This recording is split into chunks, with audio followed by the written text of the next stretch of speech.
ইলাহা ইল্লাল্লাহ ওয়াহদাহু লা শারীকা লাহ লাহুল মুলক ওয়া লাহুল হামদ ওয়া হুয়া আলা কুল্লি শাইইন কাদির।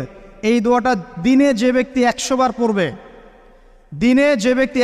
পড়বে, ওই দিন আল্লাহর লিস্টে ওই ব্যক্তি ছাড়া বেশি আমলকারী কেউ হতে পারবে না।